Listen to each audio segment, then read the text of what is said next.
Nasib pilu satu keluarga tewas di Sumsel, jual tanah untuk modal usaha demi merawat ibu dan dua anaknya.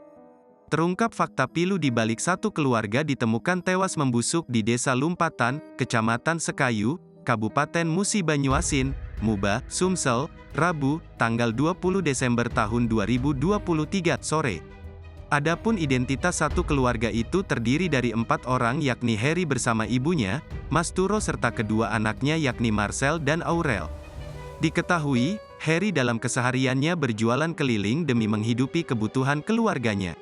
Rusdi kakak sulung Heri saat dijumpai di Rumah Sakit Bayangkara, Palembang mengatakan, sang adik ternyata sudah berpisah dengan istrinya yang kini memutuskan untuk menjadi TKI di Singapura. Semenjak pisah dengan istrinya dia ajak ibu tinggal di Sekayu. Jadi ketika dia berjualan ada ibu yang menjaga anak-anaknya, ujarnya, Rabu malam. Demi kehidupan yang lebih baik, Heri berniat menjual tanah milik ibunya yang rencana akan dia gunakan untuk modal usaha sembari tetap bisa merawat ibu dan kedua anaknya. Niat itu juga sudah disampaikan Heri kepada Rusdi selaku kakaknya. Namun niat membuka usaha belum sempat terwujud sebab Heri bersama ibu dan dua anaknya ditemukan tewas dengan tubuh membusuk diduga menjadi korban pembunuhan.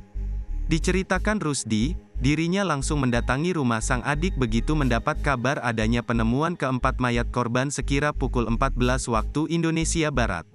Rusdi mengaku tidak terlalu mengetahui bagaimana kronologi dan di mana titik-titik penemuan mayat keempat anggota keluarganya itu. Sepengetahuannya almarhum Heri tidak ada musuh sama sekali saat tinggal di Sekayu.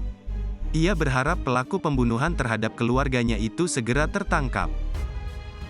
Download Tribun X sekarang, menghadirkan lokal menjadi Indonesia.